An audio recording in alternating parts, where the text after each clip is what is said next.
Another YouTuber, Professor DM, recently encouraged others to make some videos exploring other independent TTRPGs for the month of July. Dungeons & Dragons is already the most famous role-playing game in the world, and smaller independent games in the hobby could use some well-deserved attention. Challenge accepted. Today will be the first of 2 videos I'll release in July taking a look at independent tabletop role-playing games. We're going to start with Black Sword Hack, a game by Alexandre Kobayashi-Genet. Openly inspired by and crafted as a love letter to sword and sorcery and heroic fantasy fiction, Black Sword Hack lets players build characters along the lines of Conan the Cimmerian, Elric of Melniboné, Fafhrd and the Grey Mouser, and other such pulpy heroes before thrusting them into a dangerous world caught in the grips of an escalating conflict between the supernatural powers of law and chaos. Much like the stories that inspired the game, the setting is all shades of grey in its morality. Magic is rare and often in the hands of the unscrupulous, and danger is omnipresent. It is an old-school Renaissance game, and the system is mostly D20, roll low, and has contemporary conventions like advantage and disadvantage rolls, and a streamlined approach to combat, ability checks, and magic. It's also player-facing, meaning players do almost all of the dice rolling, and the GM is there to set the adventure and adjudicate decisions. It has the 6 standard ability scores, and rules make it clear which ones do particular actions. There aren't a lot of subsystems or rules to learn, and everything a player needs to make a character to embark on an adventure is in the first third of a fairly short rulebook. The main gameplay departures come in the form of Doom dice and usage dice. Doom dice are sort of like luck tokens in some other games where you can try to improve rolls or use it to activate certain gift abilities your character can earn. However, Doom dice can be depleted and begin to cause you misfortune. Usage dice is a term for a particular die roll that gets stepped down as they're used, like dropping from 1d8 to 1d6 and so on. The rules say to implement usage dice for something important that is of limited quantity. It's not as aggressive as a similar system of dice entropy in Sima, Incense and Iron. Black Sword Hack does not have skills. Many other old-school Renaissance and D&D retro clones also don't have skills, and I have mixed thoughts about it. On the one hand, the game can absolutely work without introducing skill checks into the mix.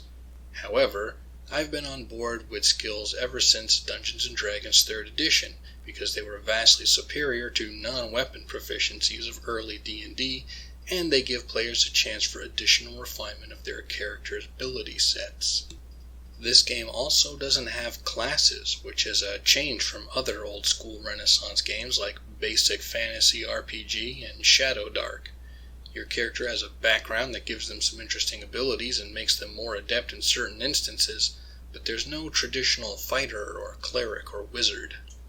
Magic, strange inventions, and runic weapons are all potentially in the game, but the rulebook cautions you to keep it dialed down. Players won't be using magic to overcome all their obstacles. That attitude might be one of the most noticeable shifts in this game compared to other fantasy tabletop role-playing games. It's in keeping with heroic fantasy tradition for the most part, but it might be a big departure for someone coming straight from Dungeons & Dragons or Pathfinder. The overall themes and atmosphere of Black Sword Hack are grim, dangerous, and what is certainly a quote-unquote low fantasy when measured against other games.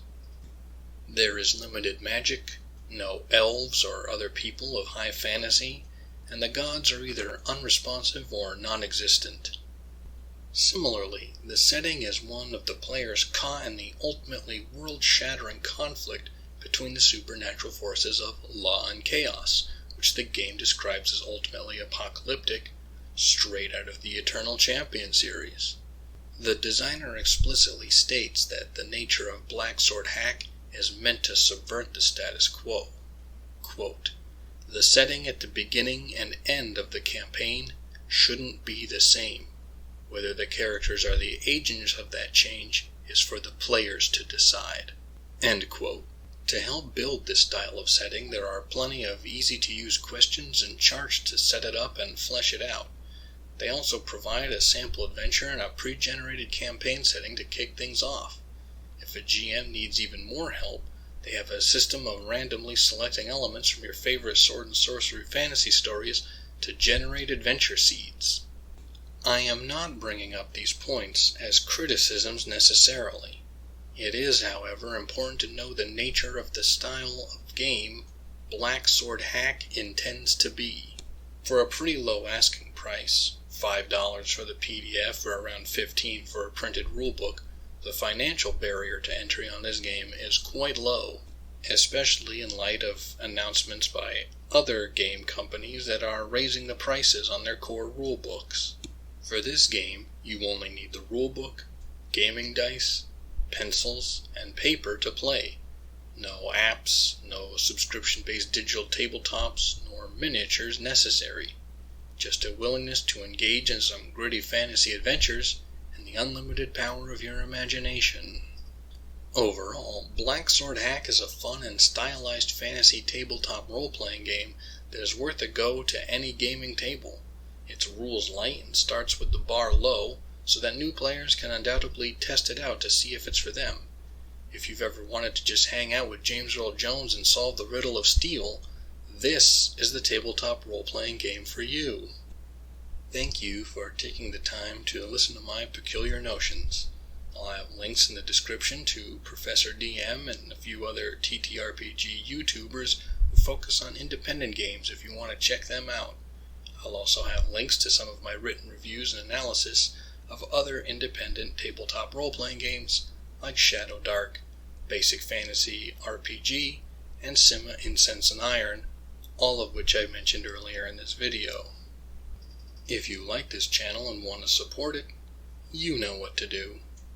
If you're feeling generous, subscribe, like, and comment on the videos of another YouTuber you watch who has a small subscriber count. It really helps them out. Until next time, live and be well.